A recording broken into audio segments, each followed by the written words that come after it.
"We're not coming. Don't call. Have fun." I'm Avery Lane, 33, and I chose to marry in full dress whites because I refuse to hide who I've become. Those 5 clipped words hit my phone the morning of my wedding. My father, Colonel Robert Lane, turning love into an order like he always did. No congratulations, no apology, just silence dressed as discipline. I looked at the message, handed the phone to Ethan, my steady, winter-calm fiancé, and he said one thing: "It's handled." In our world, that means safe, protected, done. So I walked to the base chapel alone, heels in cadence, deciding I would not let a lifetime of his rules decide how I stood at the altar. My own father tried to make my day small by staying away. He forgot one thing: I don't take orders that shrink me, and the people I lead would stand when blood would not.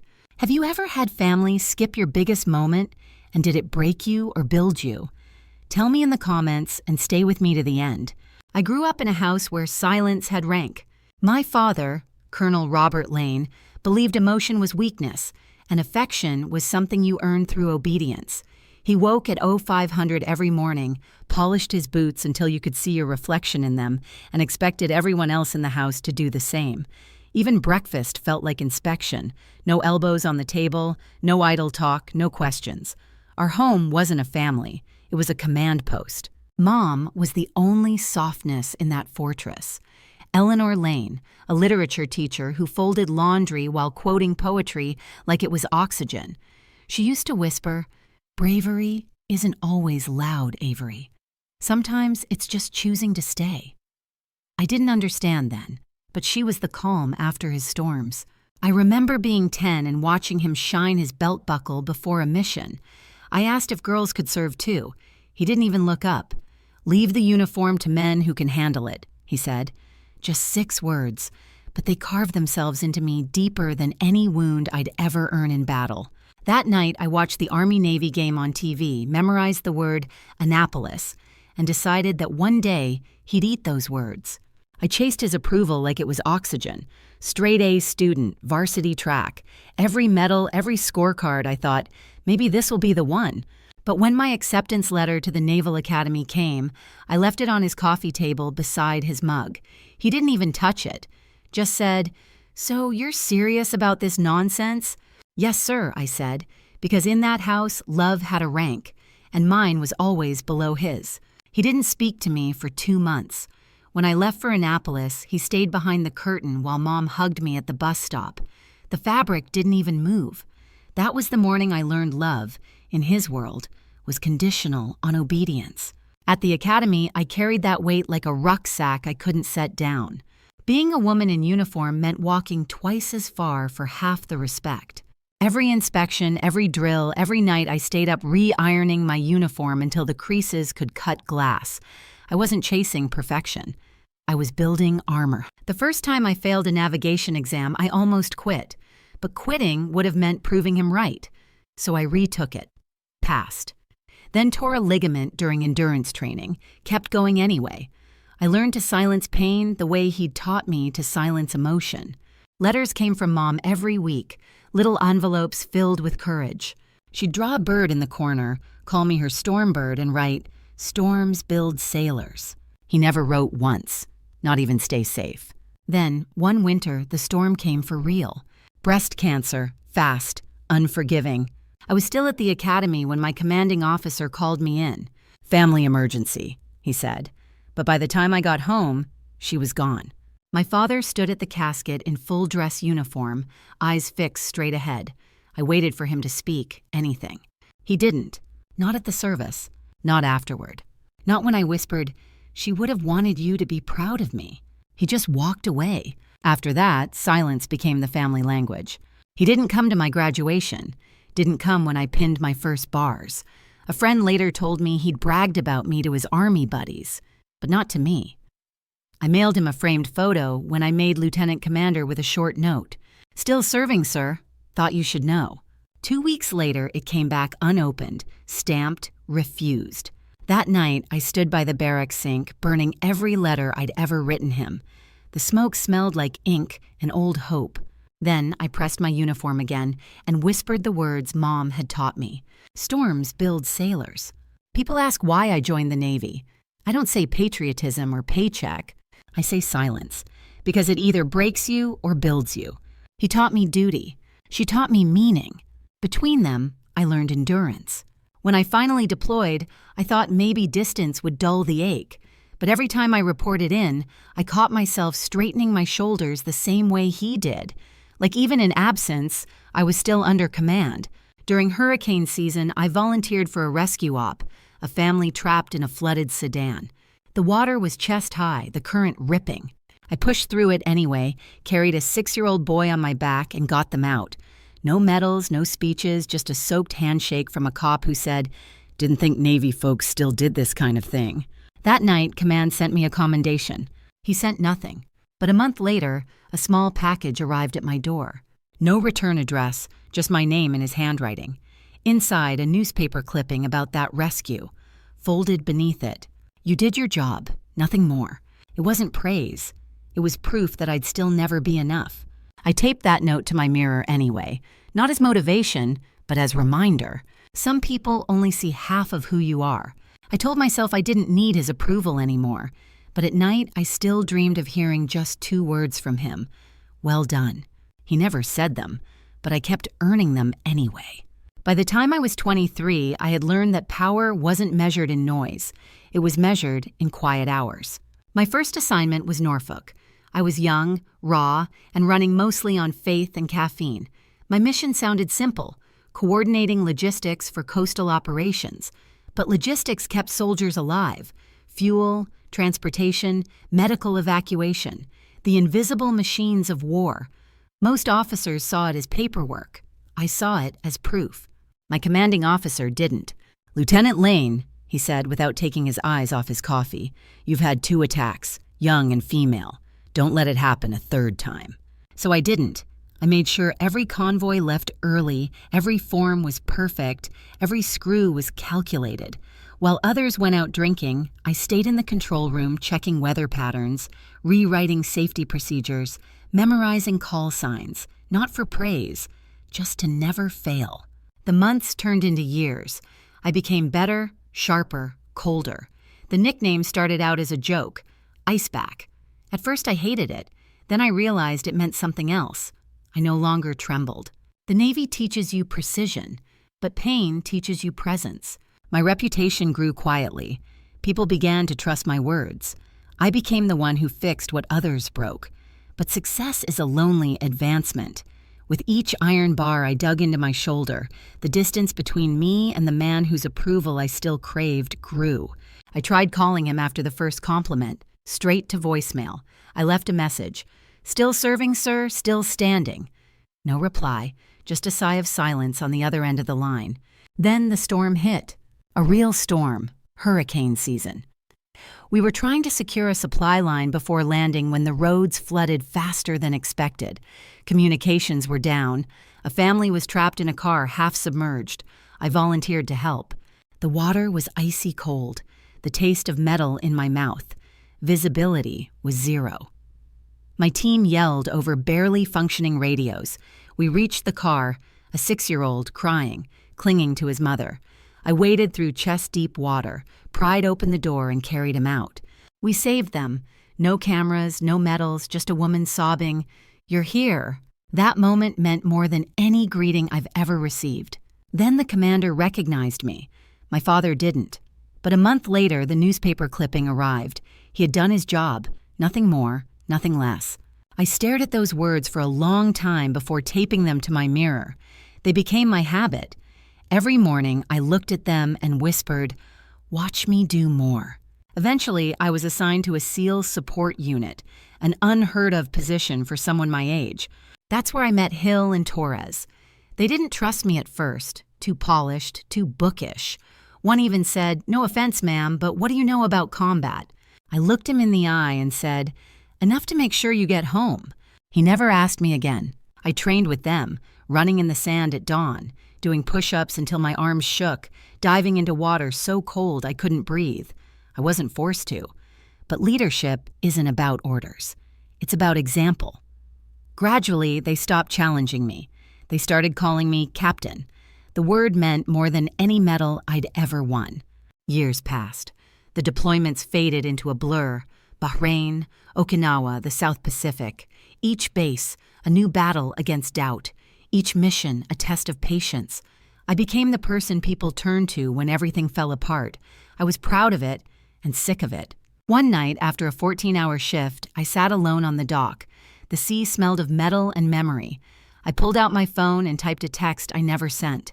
I don't need your approval anymore, but I wish he knew the woman he built. I erased it. There are words that should be kept. That's when I realized my uniform was no longer my armor against him. It was a legacy, but not from my father, from all the sailors who called me ma'am with real respect.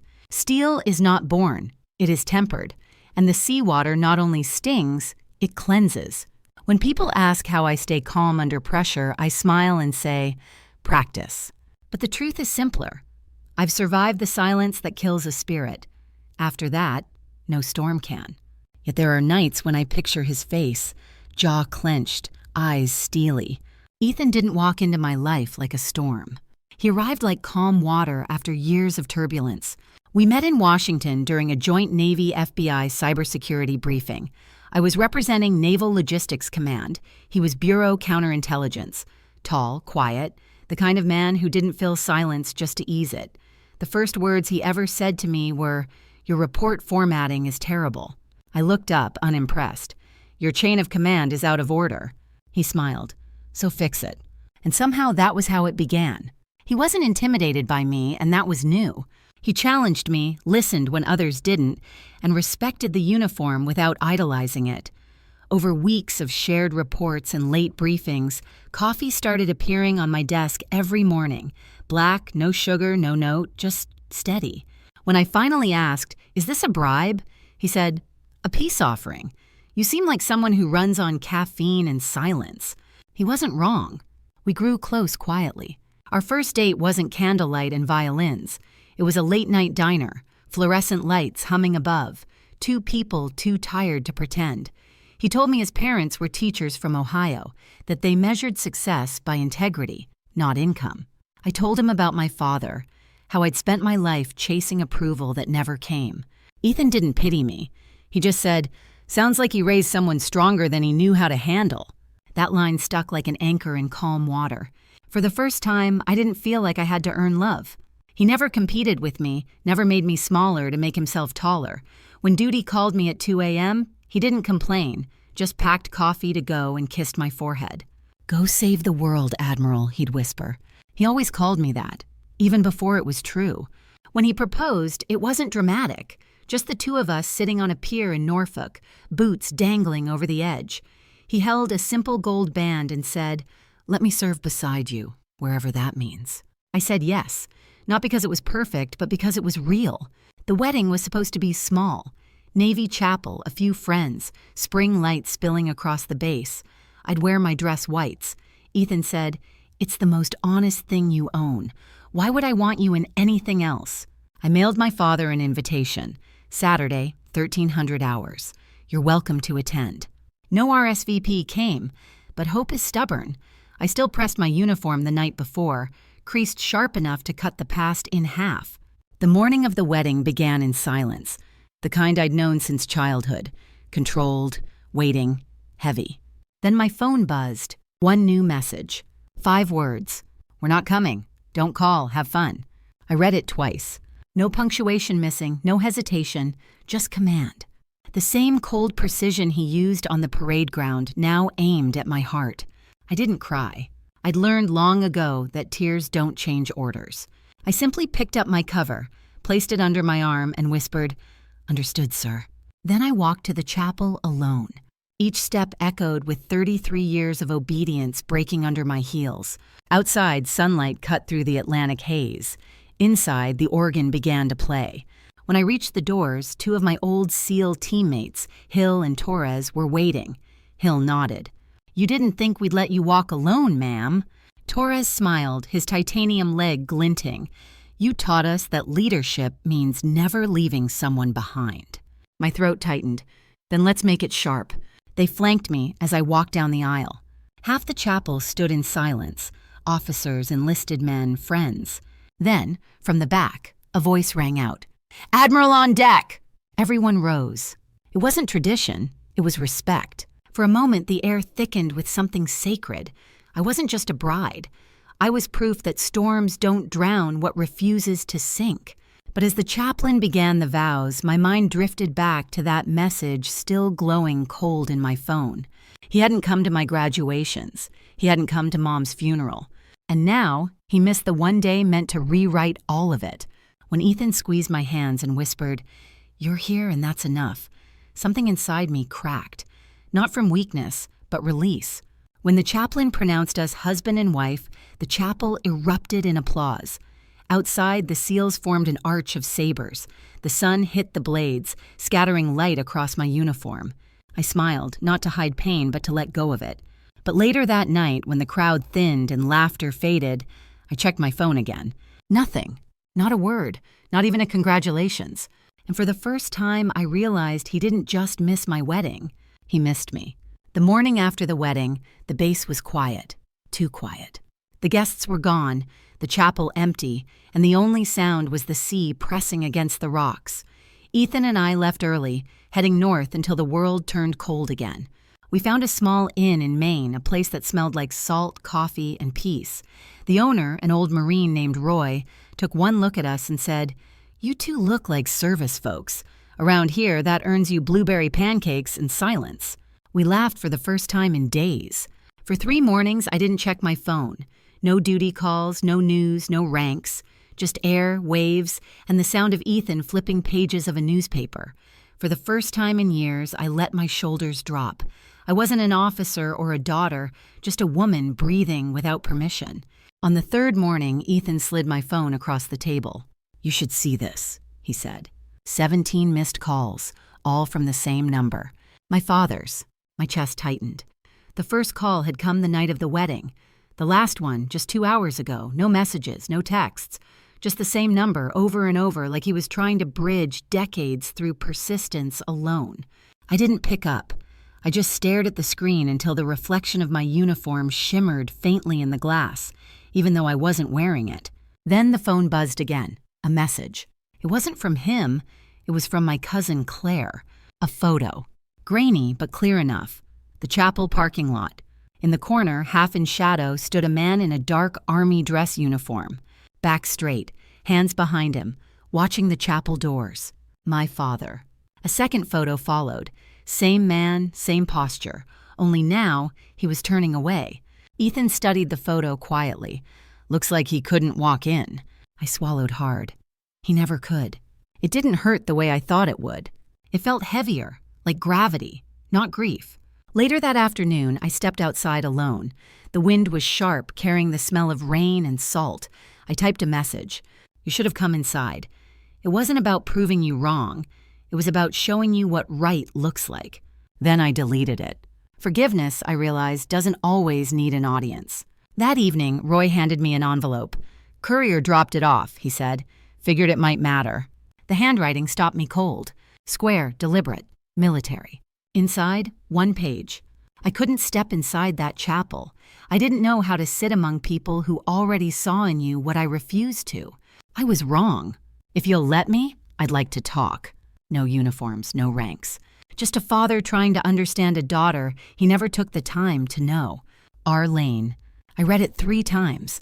The words didn't sting. They settled. When Ethan found me holding the letter, he asked softly, "Do you want to reply?" "I don't know," I said. "You don't owe him anything." "No," I answered. "But maybe I owe myself the choice." That night, I wrote back on a small note card. "Next time, the door will be open." No rank, no signature, just clarity. When I handed it to Roy to mail in the morning, he looked at me and said, "That's the best kind of message. Short and earned." Standing on that porch, I finally understood. The real revenge wasn't rage or rejection. It was peace. Because nothing unsettles a man built on control more than a daughter who no longer needs it. I thought back to the moment I'd walked under the arch of sabers, how every sailor stood for me, not because of blood, but belief. My father would live knowing he missed that.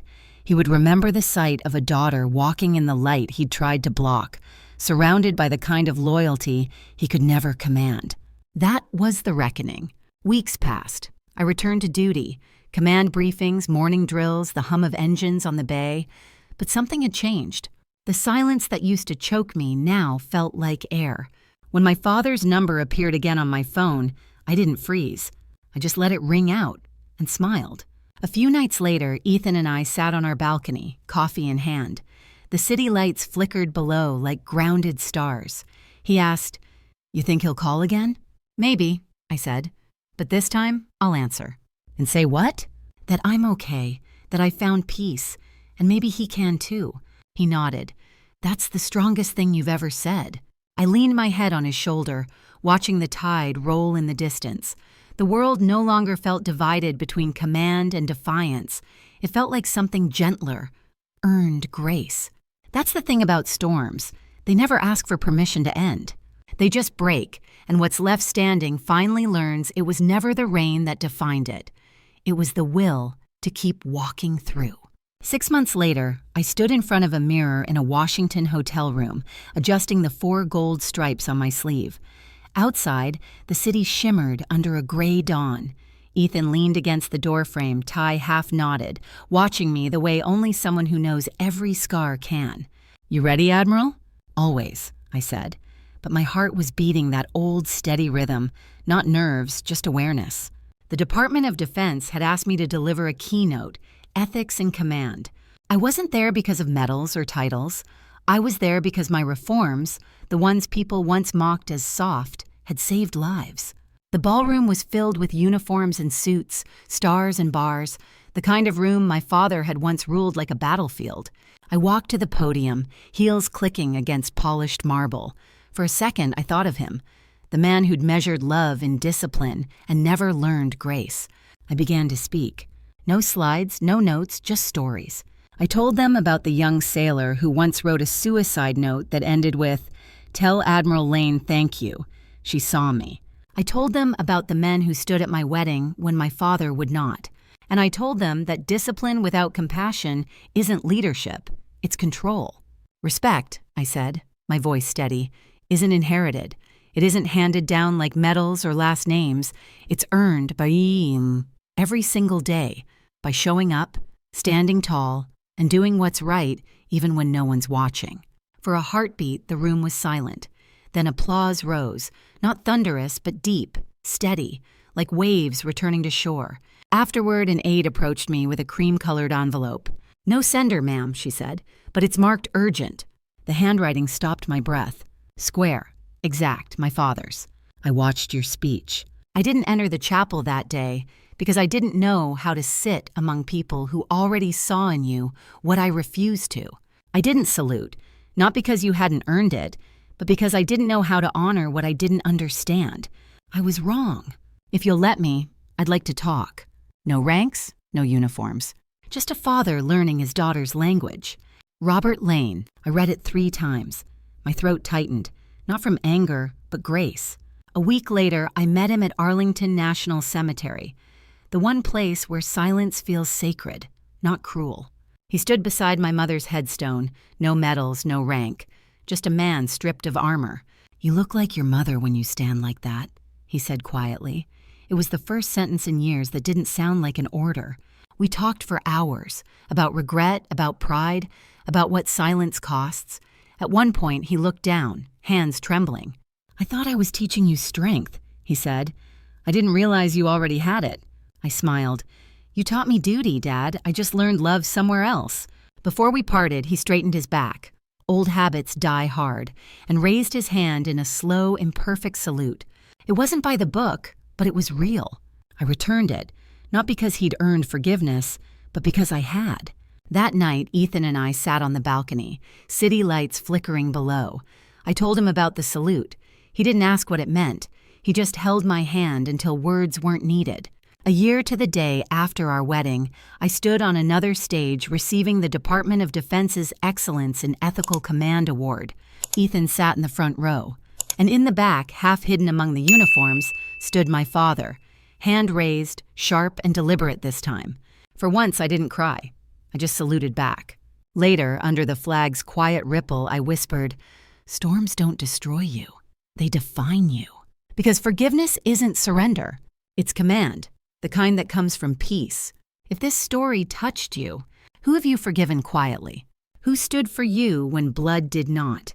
Share your story below, or just stand tall and keep building your own legacy of honor.